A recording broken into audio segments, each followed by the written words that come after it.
Somos gratos ao Senhor por estarmos mais uma vez aqui na sua casa. E eu quero cumprimentar todos aqueles que estão nos assistindo pelo YouTube. Para nós é uma grande alegria.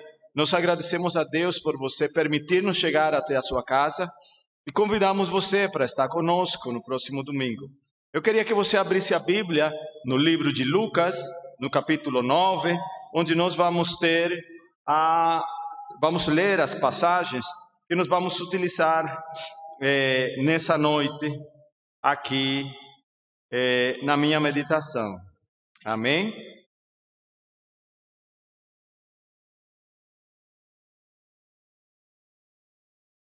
Lucas, capítulo 9. Isso mesmo? Isso. Capítulo 9 do livro de Lucas, a partir do versículo 18 ao 45. Amém? Então vamos procurá-lo. Aí você achegue-se a alguém, já seja no celular ou também na sua Bíblia. Lucas. Pensei que eu tinha marcado ele aqui, mas pronto. Amém?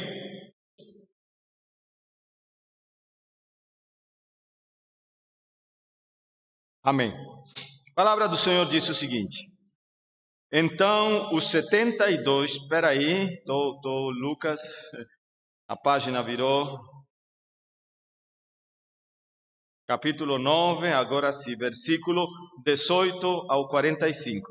Certa ocasião estava Jesus orando em particular, e com ele estavam seus discípulos. Então lhes indagou: quem as multidões afirmam que sou eu?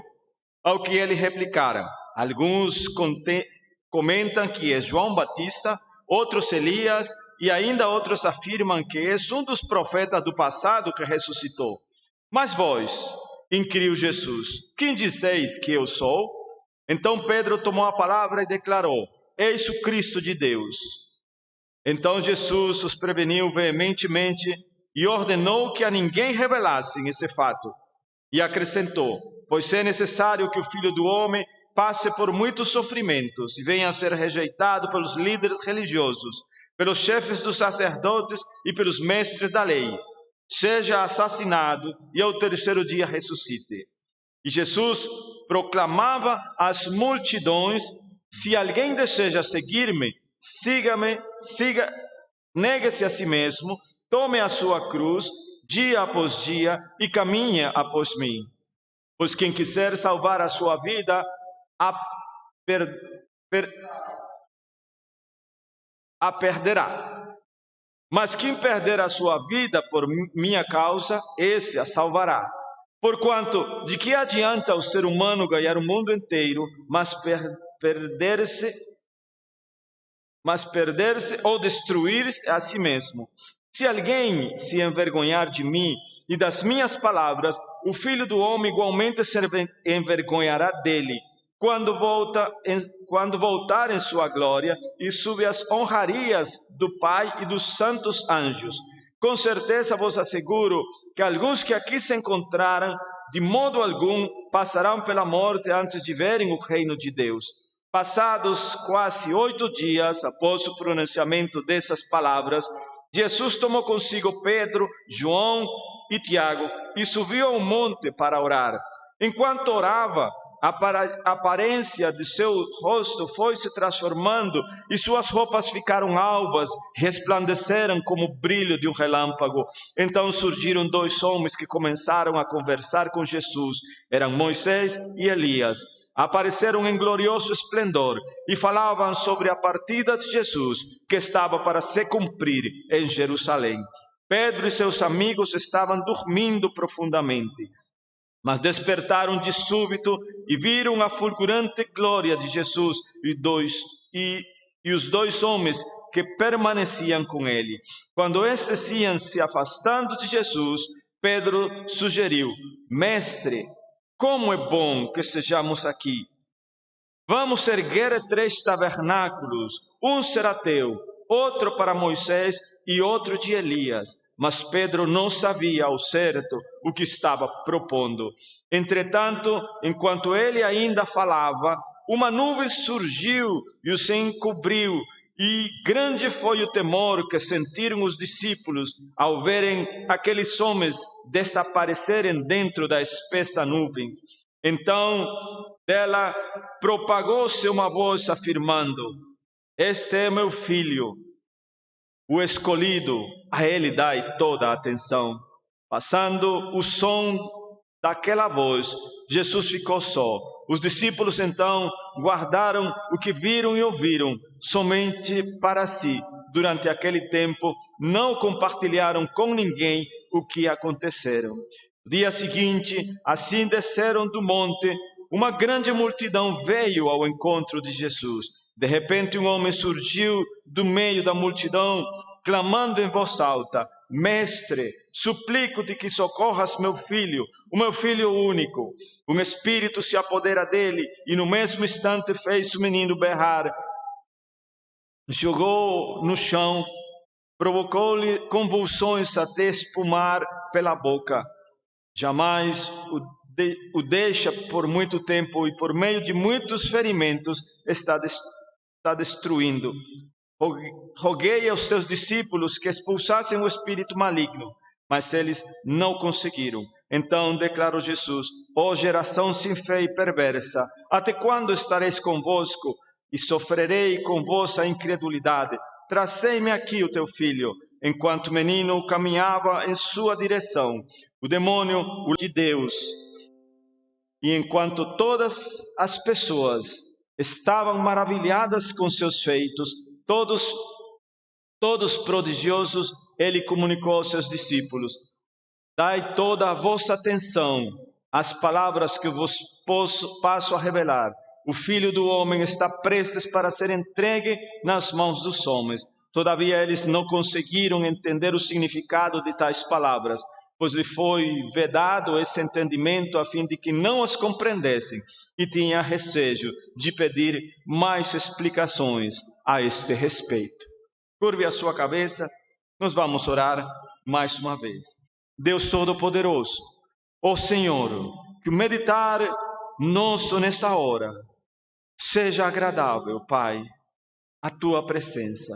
Eu peço que Teu Espírito Santo, de uma forma graciosa, possa revelar os Teus mistérios, Senhor, nessa hora, a Tua igreja. Fica conosco, é o que te pedimos, em nome de Jesus. Amém. Você pode se assentar, querido. Mantenha a Bíblia aberta, porque nós vamos utilizar vários momentos as Sagradas Escrituras. Bem, como coloquei, eu pensei que ia colocá-lo aí na tela, o nome da mensagem é A Identidade de Jesus e o Preço do Discipulado.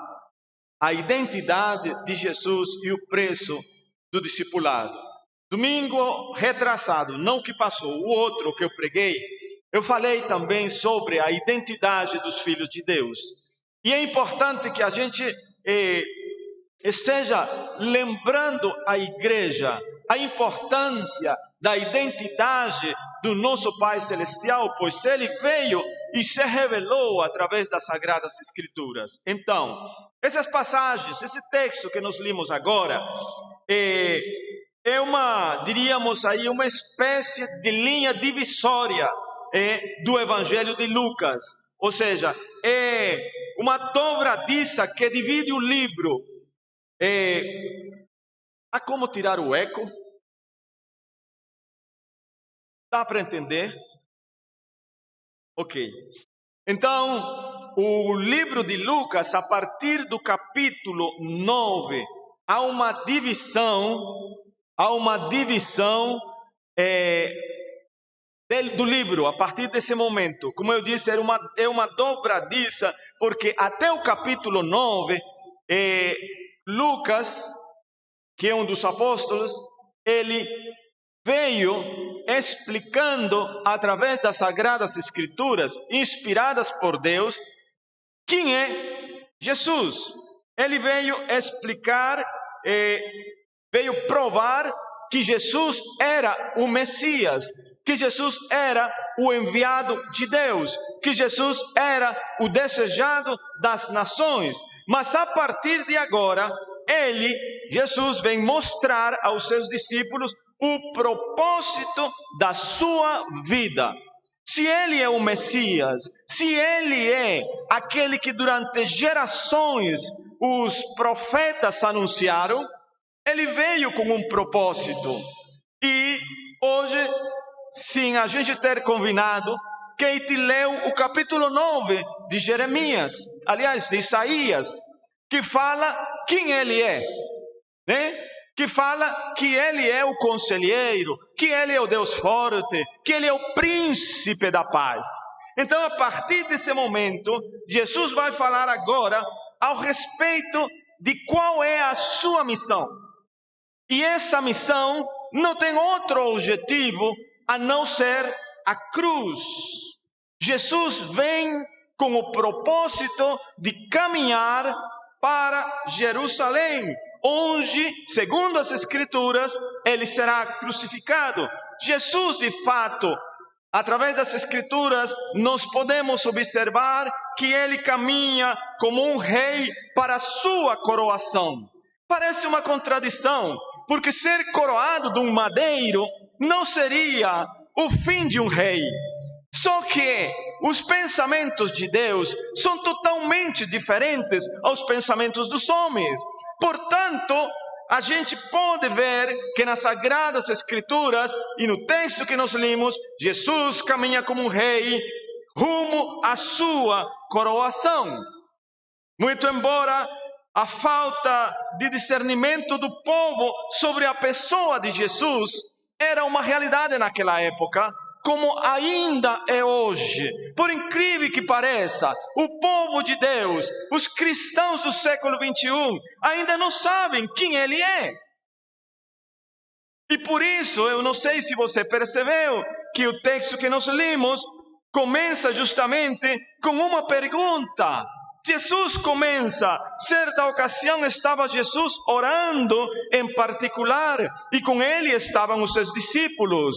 E então Jesus lhes indagou: quem a multidão afirma que eu sou? Que interessante, Jesus pergunta aos discípulos: vocês que estão aí com essas multidões que me seguem, quem é que eles estão falando que eu sou? O que eles falam ao meu respeito? Na verdade, Jesus estava caminhando rumo a Cesareia de Filipos, nas faldas do Monte Hermon. E nós vemos isso no texto que está lá em Mateus. Isso, quando diz que Jesus chegou à região de Cesareia de Filipos e consultou os seus discípulos: quem as pessoas dizem que o Filho do Homem é? Quem disse às multidões que eu sou? Nesse mesmo capítulo, no versículo 18, está a pergunta, está a indagação: quem é Jesus? Talvez seria a pergunta a ser formulada hoje. Qual é a sua identidade? Quais são os seus atributos? Qual é a sua obra? Já parou para pensar um pouco nisso? Eu creio que a igreja do século 21, a igreja da pós-modernidade, não sabe quem ele é. Algumas pessoas acreditam que o cara lá de cima, até usam essa expressão, que é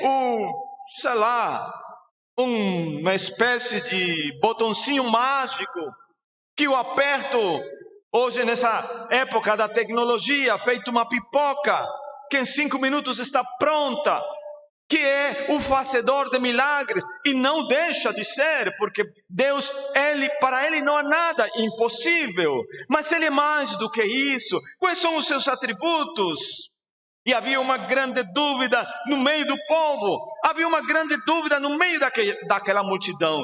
De fato, aquela multidão estava atrás de Jesus, não era por quem ele é, porque o que ele representava.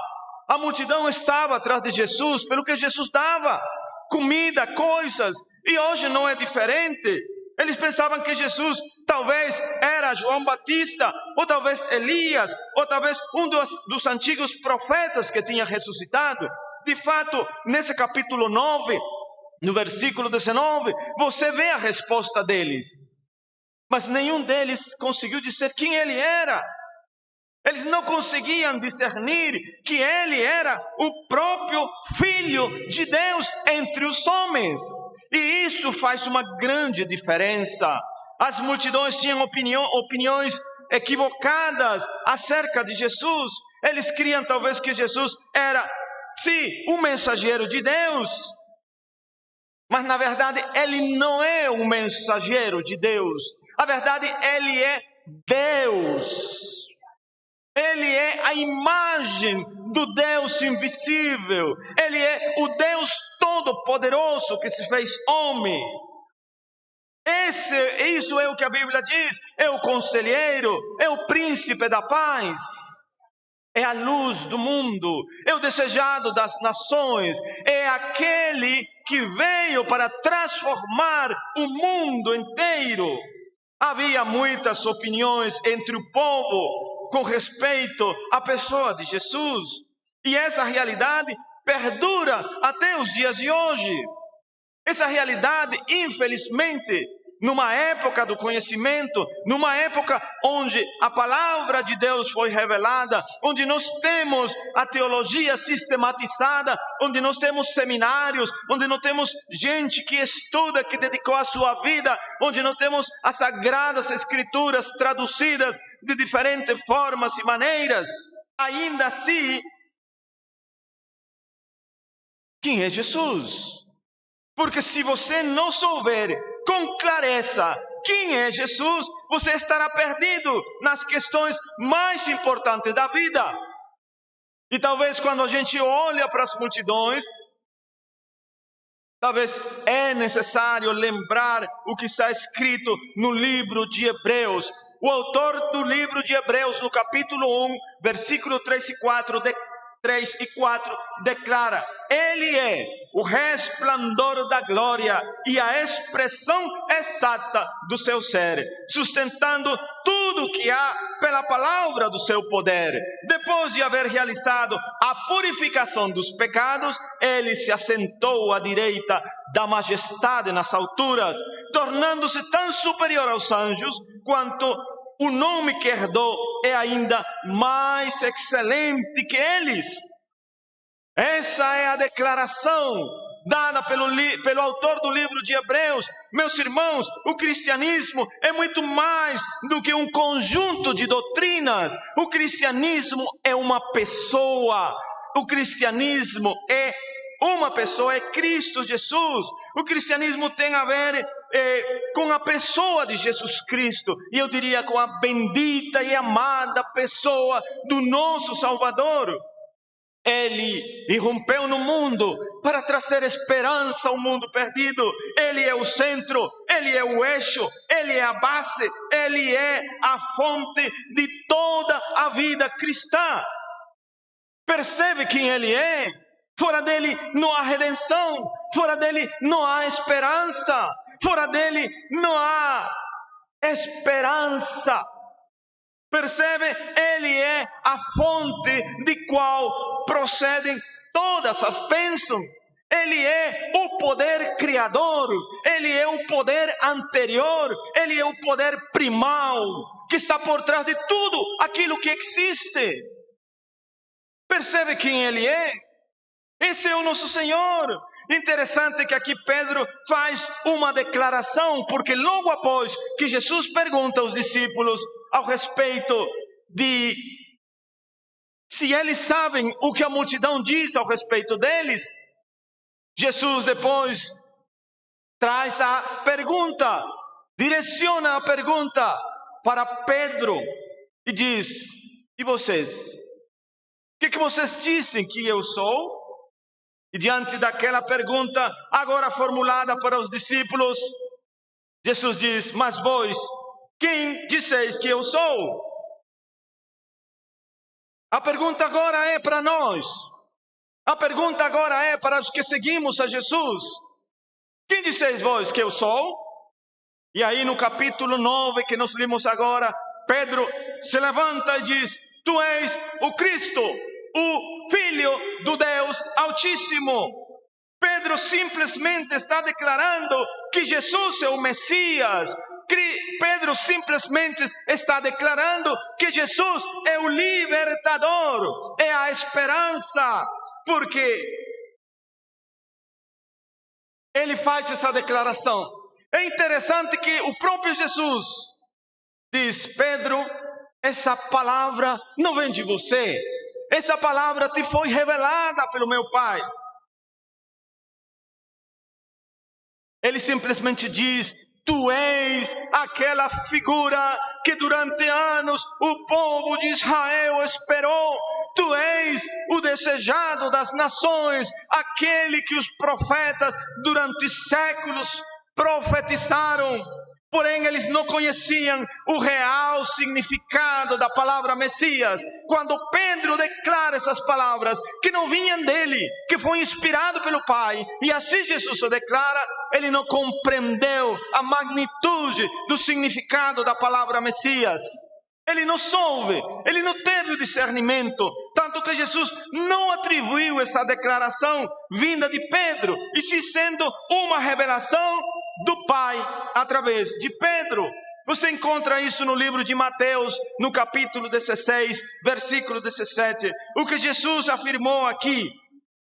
E ele diz: abençoado és tu, Simão, filho de Jonas. Porque isso não foi revelado a ti por carne ou sangue, mas pelo meu Pai que está nos céus. Percebe? Após Jesus fazer essa declaração com respeito ao propósito da sua vinda, com respeito ao propósito da sua presença aqui no mundo, e Lucas capítulo 21 e 22 fala disso. Ele diz: pois é necessário que o Filho do Homem passe por muitos sofrimentos e venha a ser rejeitado pelos líderes religiosos, pelos chefes e sacerdotes e pelos mestres da lei. Ele vai ser assassinado e ao terceiro dia ressuscite. Jesus aqui revela o seu propósito. Ele diz: eu vim ao mundo, era para dar a sua vida em resgate por todo o seu povo. Compreendem quem é, na verdade, Jesus? Ele é o Cordeiro de Deus, que tira o pecado do mundo. Ele morre como parte de um plano redentivo de Deus. Isso não foi uma situação dada pelo acaso. Não foi ele não morreu por casualidade. Não foi uma fatalidade. Ele morreu como um plano redentivo do Pai. Na verdade, a cruz é a vocação de Cristo, é a sua vocação. Em Marcos capítulo 10, versículo 45, diz o seguinte: porquanto nem mesmo o Filho do Homem veio para ser servido, mas para servir e dar a sua vida em resgate por muitos. Portanto, meus queridos, há um preço para ser um seguidor de Jesus. Percebe? Há um preço para ser um seguidor de Jesus. E isto aqui é muito sério. Aquele que não se dispõe a carregar a cruz, não usará a coroa. E é interessante que hoje, quando a gente olha para as multidões, ainda elas parecem cansadas, desgastadas, aflitas e oprimidas. Sim, pastor, porque eles não sabem quem Ele é. Eles não sabem que Cristo Jesus veio fazer essa obra redentora e está convidando a mim e a você para serem instrumento nas suas mãos. Hoje nós somos um grupo de gente melindrosa. Você não pode olhar para o irmão de alguma forma diferente porque ele já vai chateado de bico para casa. Quando na verdade Cristo nos chamou não para essas pequenas coisas. Cristo nos chamou para encarnar os seus valores e princípios. E a proposta dele para os seus discípulos é fome, perseguição, espada, nudez. E Paulo compreendeu isso de uma maneira clara, e por isso ele chegou a declarar: não será espada, não será fome, não será nudez que me separará do amor de Deus. Percebe que Deus está nos chamando para que sejamos os seus seguidores, mas temos que pagar um preço. Jesus sabia, como ele ainda sabe, que as multidões que o seguiam estavam apenas atrás de milagres, estavam apenas atrás de prazeres terrenos. E ainda as multidões continuam seguindo a Jesus sem propósito de trilhar o caminho da renúncia ou pagar o preço do discipulado. Pagar o preço da renúncia não é fácil.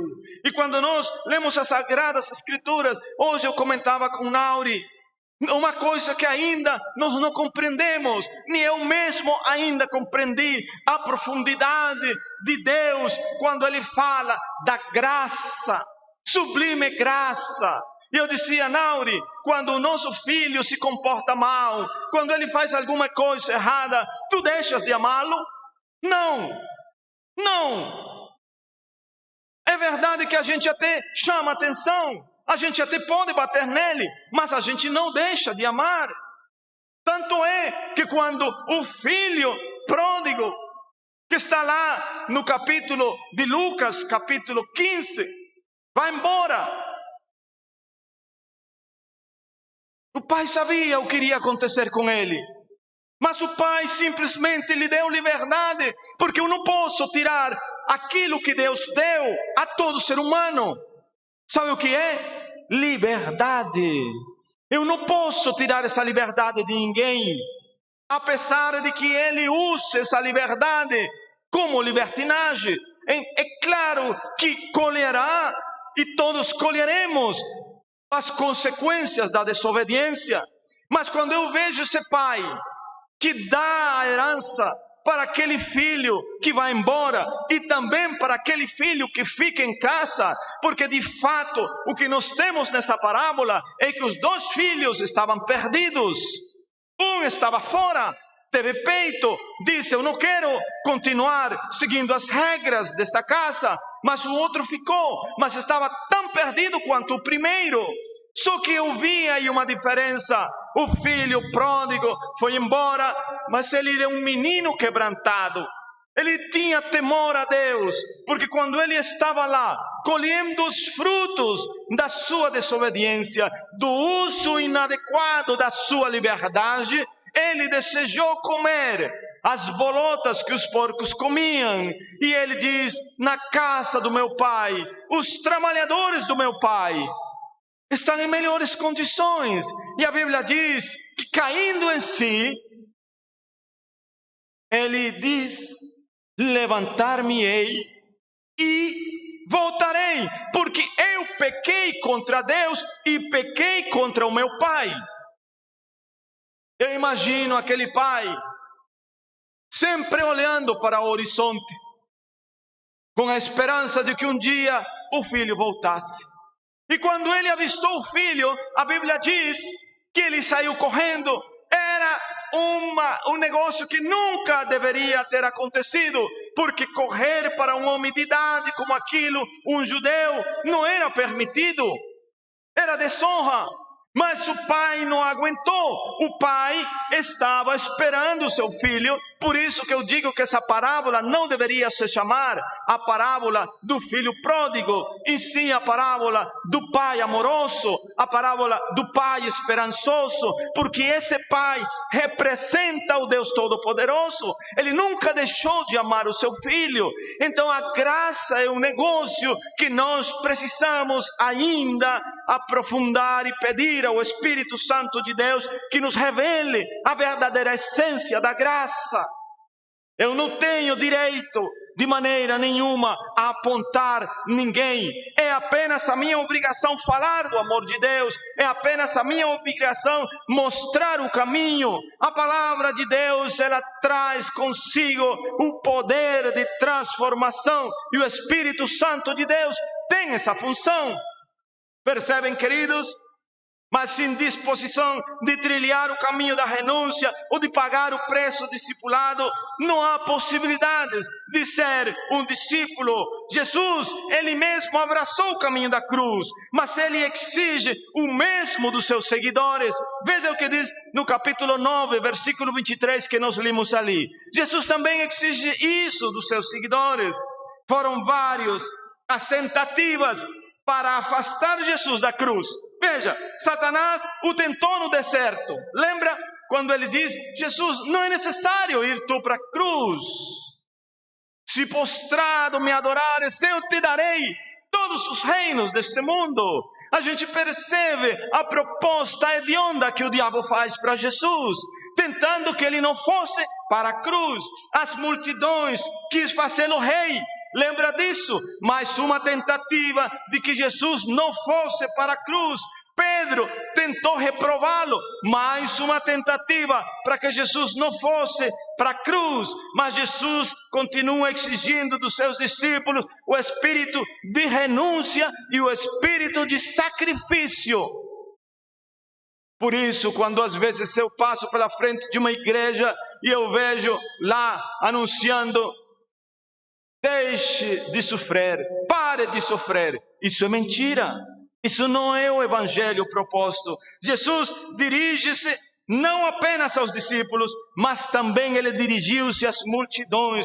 Jesus faz isso porque Ele tomou a sua cruz e levou, carregou. E nós temos que entender que o pior instrumento de morte feita pelo homem continua sendo a cruz. A cruz é o sinônimo de vergonha. Na carta do livro de Hebreus fala sobre a crucifixão de Jesus com termos muito fortes. Veja o que diz Hebreus capítulo 6, versículo 6. Expondo ao ignomínia o opróbrio de Cristo. Capítulo 11, versículo 26 de Hebreus. Não sendo o caso de ignomínia, sofreu fora da porta. Hebreus capítulo 13, versículo 12. Levando o seu vitupério. Hebreus capítulo 13, versículo 13. Lucas fala sobre tomar a cruz dia a dia. Somos entregues à morte todo dia. Somos levados como ovelhas para o matadouro. Lucas declara isso.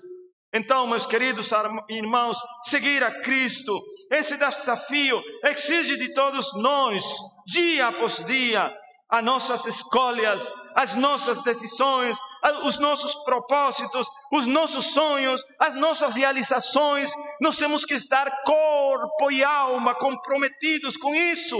Seguir a Cristo é imitá-lo e fazer o que Ele faria em nosso lugar. É amar o que Cristo ama, é aborrecer o que Ele aborrece. Então, percebe? É viver a vida como Cristo viveu, com as suas próprias perspectivas. Percebe? Então, amados irmãos, vejam que interessante. O que nós lemos agora nos leva nesse momento o capítulo que nós lemos agora nos leva ao monte. Eu queria que você fosse comigo nesse momento. Vamos ler a Bíblia novamente. Deixa eu ver aqui. A partir do versículo 22. Amém? Todos acharam? Deixa eu achar aqui também. 22. Vê se eu acho. Isso mesmo. Tudo isso nos leva a um momento crucial nessa caminhada dos discípulos. Versículo 28. Passado quase 8 dias após o pronunciamento dessas palavras, em que Jesus faz esses questionamentos aos discípulos a respeito da multidão, em que Jesus faz esses questionamentos aos próprios discípulos, em que Ele coloca e diz: para me seguir, precisa você estar disposto a tomar a sua cruz. Passados todos esses acontecimentos em que Ele reafirma os propósitos pelos quais Ele veio, que Ele veio com o propósito simples de ir para a cruz. Aí diz no versículo 28, passado quase 8 dias após o pronunciamento dessas palavras, Jesus tomou consigo Pedro, João e Tiago e subiu ao monte para orar. Enquanto orava, a aparência do seu rosto foi se transformando e suas roupas ficaram alvas e resplandeceram como o brilho de um relâmpago. Então surgiram 2 homens que começaram a conversar com Jesus. Era Moisés e Elias. Apareceram em glorioso esplendor e falavam sobre a partida de Jesus que estava para se cumprir em Jerusalém. Pedro e seus amigos estavam dormindo profundamente, mas despertaram de súbito e viram fulgurante glória de Jesus e os 2 homens que permaneciam com ele. Quando estes iam se afastando de Jesus, Pedro sugeriu: Mestre, como é bom que estejamos aqui. Vamos erguer 3 tabernáculos, um será teu, outro para Moisés e outro para Elias. Mas a Bíblia diz, mas Pedro não sabia o certo o que estava propondo. Entretanto, enquanto ele ainda falava, uma nuvem surgiu e os encobriu, e grande foi o temor que sentiram os discípulos ao verem aqueles homens desaparecerem dentro da espessa nuvem. Então dela pregou-se uma voz, afirmando: Este é o meu filho, o escolhido, a ele dai toda a atenção. E aí a leitura continua. Mas eu queria agora que nós fôssemos ao topo dessa montanha. Eu queria que nós tentássemos imaginar-nos poder estar do lado de fora e poder observar a Pedro e João e Tiago que estavam lá contemplando 4 milagres. Eles estavam lá vivenciando uma experiência sobrenatural. O primeiro milagre que nós encontramos aqui foi a transfiguração de Jesus. O Filho de Deus foi transfigurado diante deles. A Bíblia diz que o corpo de Jesus foi vazado por um brilho essencial. Seu corpo brilhava como a luz, suas roupas resplandeciam em brancura, como nenhum verdadeiro lavador de roupas jamais viu. Imagine, tente imaginar que coisa extraordinária. A glória de Deus estava sobre o seu Filho. Os céus, de fato, desceram sobre a terra. Esse é o primeiro milagre. E o segundo milagre ocorreu depois que Moisés e Elias apareceram em glória e eles estavam conversando com Jesus. Sabe sobre quê? Sobre a sua partida para Jerusalém. A palavra partida aqui vem do grego Éxodos, onde vem a palavra portuguesa Éxodo. É a partida para Jerusalém. Moisés e Elias falaram com Jesus sobre a partida. O diálogo lá era a partida para Jerusalém, para Cristo Jesus enfrentar a cruz. A morte na cruz. A cruz de Jesus foi o nosso êxodo.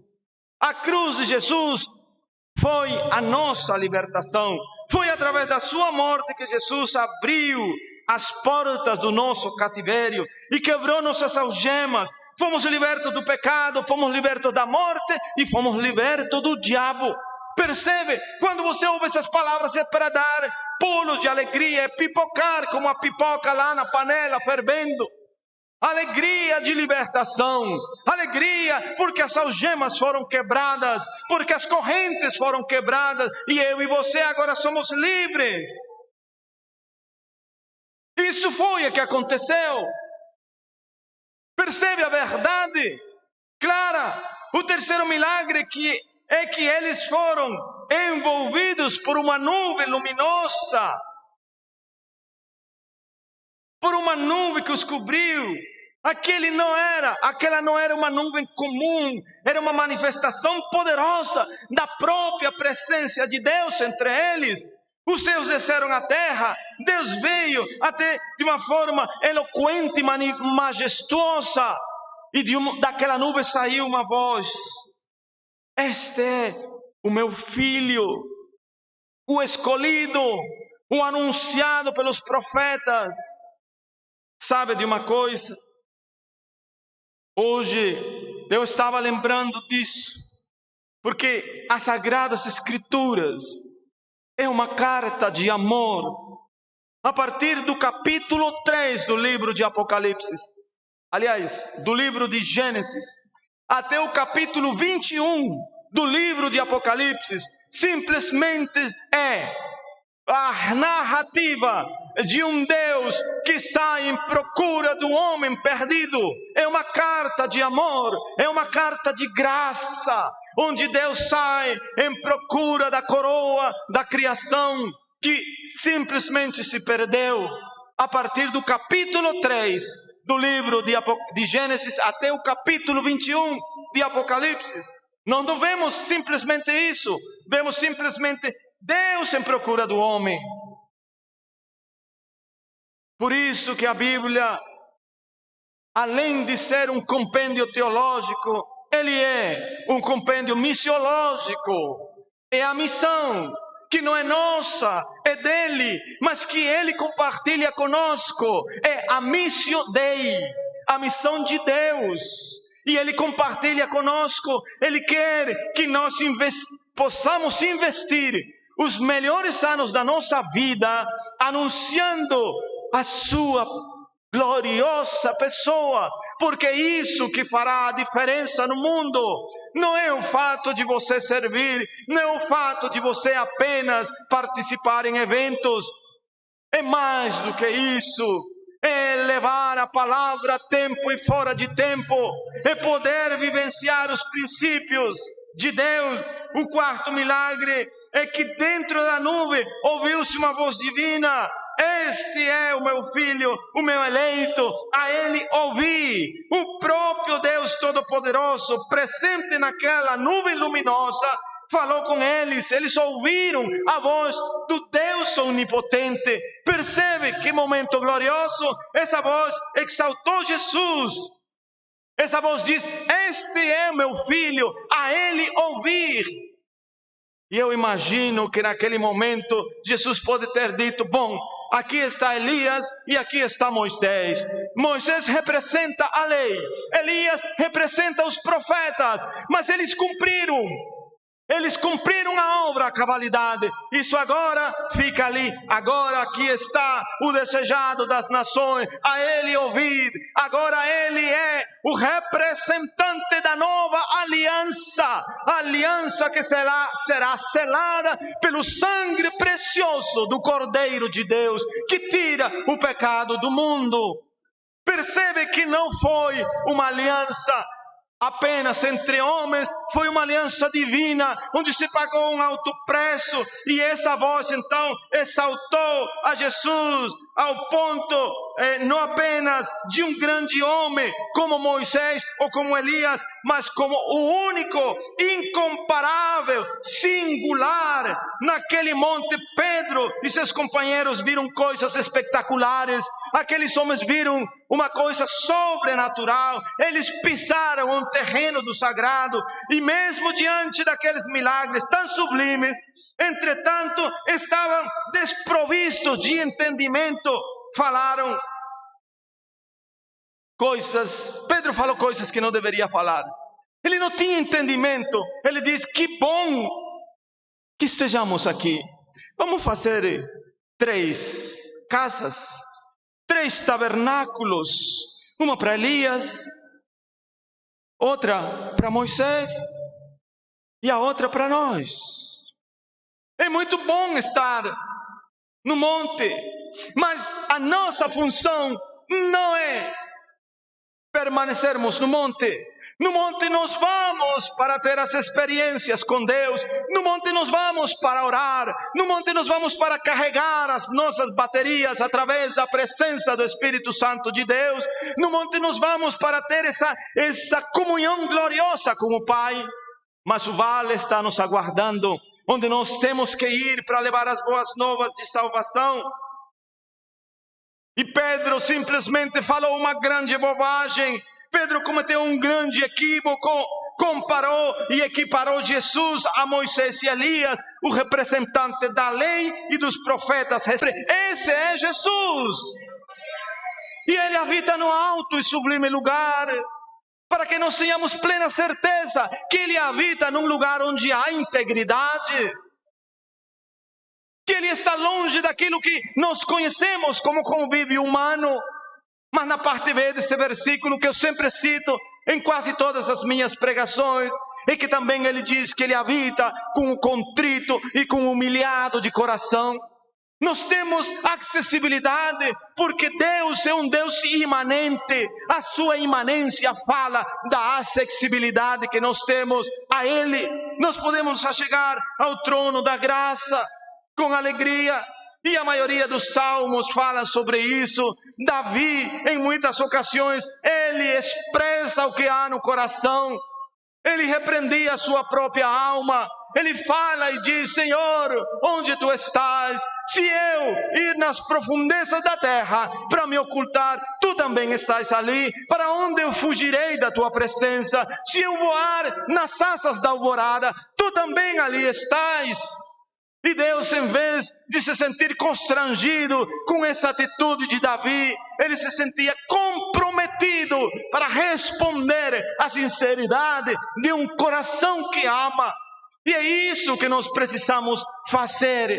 E é isso que nós precisamos compreender, que Deus está ali, pronto para nos ouvir.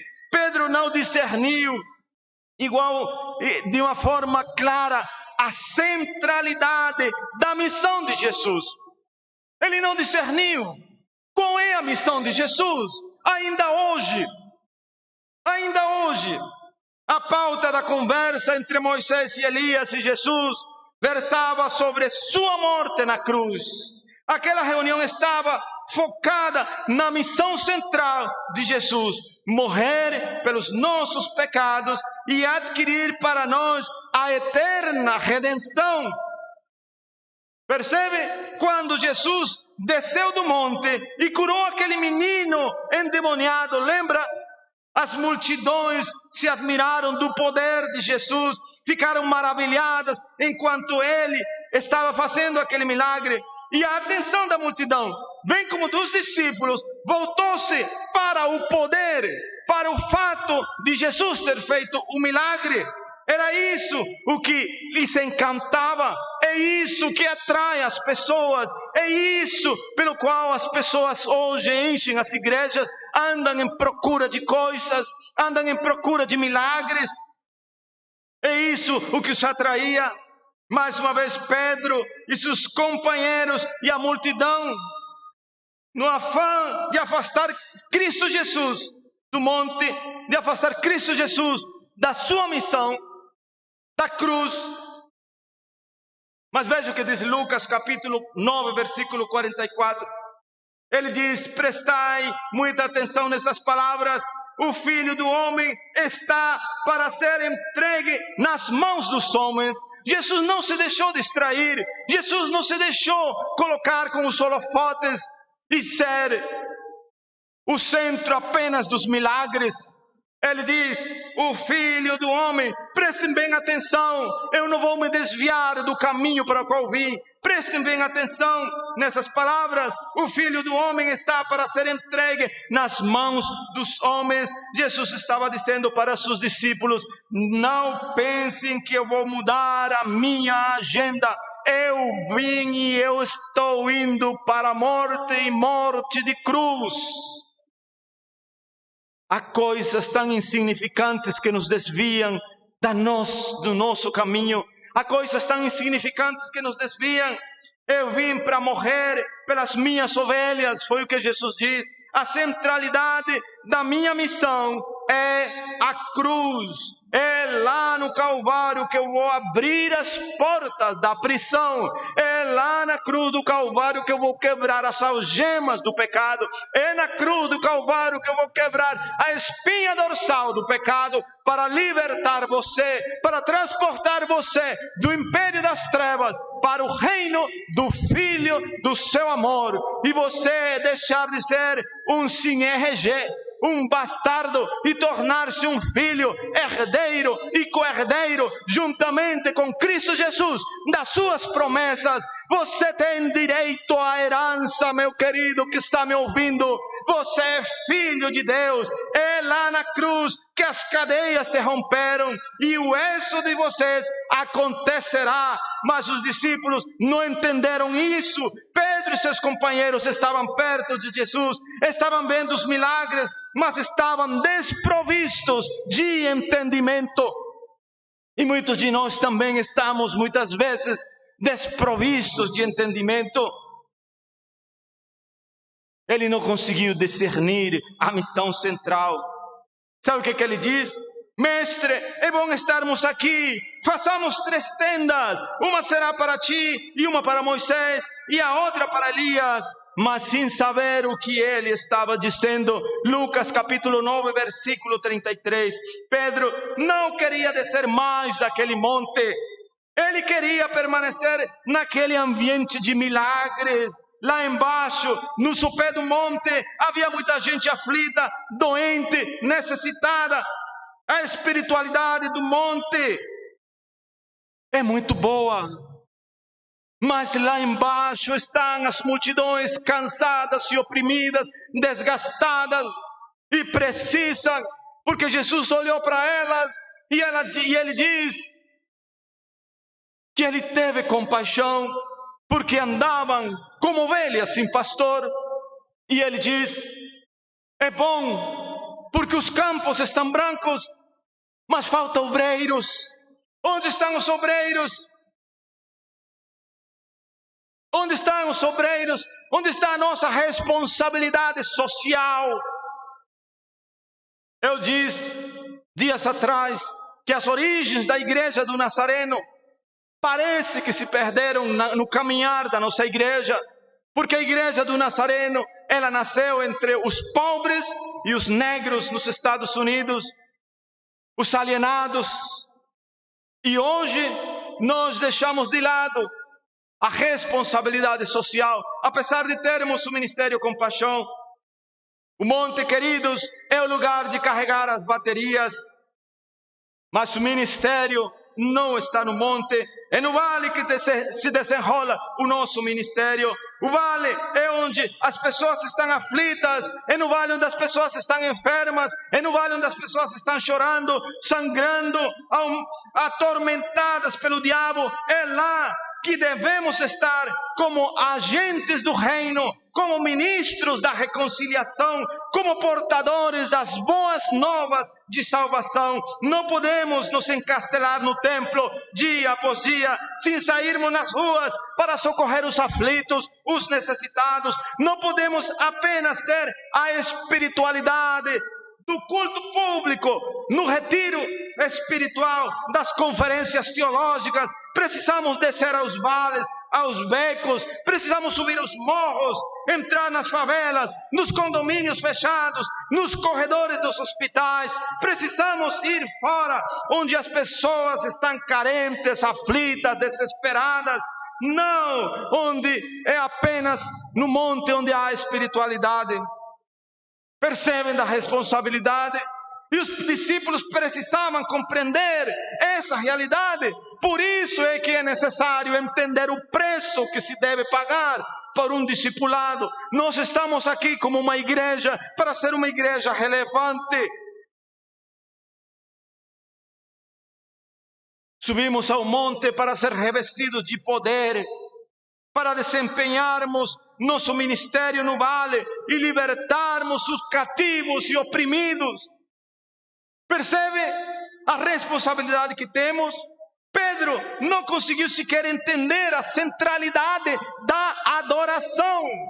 E você sabia, nesses últimos dias eu estava lembrando, porque muitas vezes nós acreditamos que o alvo da nossa missão, do nosso ministério é o homem. Não é. O alvo de eu pregar o Evangelho é para que a glória de Deus se manifeste, para que todos os povos o adorem. Esse é o alvo. alvo da missão. Quando eu prego para uma pessoa, essa pessoa vai a glorificar a Deus. E esse é o alvo do meu ministério. Esse é o alvo da pregação. Quando ele e os seus companheiros viram aquela nuvem luminosa e ouviram sair aquela voz dizendo: este é meu filho, o meu eleito, a ele ouvi, encheram-se de medo. Eles não compreenderam aquele momento, eles não estavam sintonizados, eles encheram-se de medo, diz Lucas capítulo 9, versículo 34, caíram de bruços, tomados de grande medo, diz Mateus capítulo 16, e ficaram aterrados, aterrorizados. Hoje vemos dois extremos com respeito à adoração. O primeiro deles é a falta de reverência. Muitas pessoas, sem nenhum temor, usam em nome de Deus em vão e falam palavras chulas, blasfemas contra o nome de Deus. O segundo extremo é o medo de Deus. Não posso ter medo. O medo não é bem do Senhor. O amor de Deus lança fora todo medo. Percebe? Mas é porque não se tem o conceito claro da centralidade de Cristo.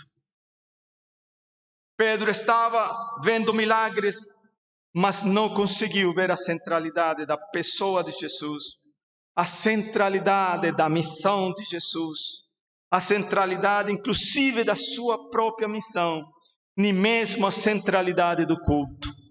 Eu tenho parado para pensar nisso último aqui. A centralidade do culto. Qual é? Eu vim aqui e com eloquentes palavras transmitir, achar que eu sou o centro de tudo isso? Se eu faço isso, coitado de mim. Porque Deus, na verdade, anda em procura de adoradores que o adorem em espírito e em verdade. Portanto, o princípio de tudo é Ele. Portanto, Ele é o alfa e o ômega. Ele é a razão de existir da igreja. A igreja está nesse lugar por duas razões: continuar anunciando as boas novas de salvação e adorar ao Senhor. Deus habita no meio do louvor do seu povo. Por isso, queridos, lá, quando nós vamos para o céu, não haverá mais nenhum outro evento a não ser adoração, dia e noite. E vai ser muito bom, porque nós vamos ser revestidos. Eu vou ter um corpo novo e, como consequência, também uma voz maravilhosa para poder louvar ao Senhor. Já pensou? Que eu, quando começo a louvar ao Senhor, eu sou adorador de banheiro. Que lá eu louvo a Deus, subo os tonos, tudo aqui. Mas Deus recebe porque sai do coração. Mas quando eu seja revestido de um novo corpo, não haverá mais limites, não haverá, serei totalmente revestido, terei um corpo glorioso, uma voz angelical. Imagine Betinha lá, com todas as tribos, etnias, línguas e nações, só dizendo uma palavra: Santo, Santo, Santo, Santo é o Senhor, e todo o universo está cheio da sua glória. Que maravilha, que coisa boa!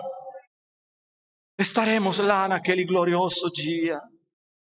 Percebe, meu irmão, que coisa extraordinária, que Deus maravilhoso ao qual nós servimos. E eu quero fechar lendo aquilo que foi lido aqui, que não foi combinado, livro de Isaías, no capítulo 9 do livro de Isaías, onde nós encontramos uma revelação extraordinária de quem é Jesus, a identidade de Jesus e o preço do discipulado. Estamos dispostos? Eu creio que sim. Deus está conosco. Veja o que ele diz. Vou ler o capítulo todo. Apesar de tudo, eis que não haverá mais escuridão para todos quanto estão desesperançados. No passado, Ele humilhou a terra de Zebulon e de Naftali, contudo no futuro cobrirá de glória a Galileia dos gentios, ao caminho do mar, além do Jordão, o distrito das nações. O povo que andava nas trevas viu uma grande luz. Sobre os que habitam na terra da sombra da morte, resplandeceu a luz. Multiplicaste o povo, deste-lhe grande alegria. Eles alegraram-se na tua presença, como se alegram os ceifadores na ceifa, como se regozijam os que se repartem os despojos da guerra, porque o jugo que pesava sobre eles, a carga posta sobre os seus ombros, oh glória a Deus, o bastão e a vara de castigo do seu opressor, tu despedaçastes com dia da derrota de Midian. Em verdade, toda a bota do guerreiro usada no combate e toda veste resolvida em sangue será queimada como lenha no fogo. Ao final, um menino nos nasceu, um filho nos foi concedido, e o governo está sobre seus ombros. Ele será chamado Conselheiro, Maravilhoso, Deus Forte, Deus Todo-Poderoso, Pai da Eternidade, Príncipe da Paz. Que tremendo! Depois você pode continuar lendo o capítulo em casa. Eu queria que você ficasse em pé agora, para que nós pudéssemos orar. Amados, esteja conosco no próximo domingo, quem está nos assistindo.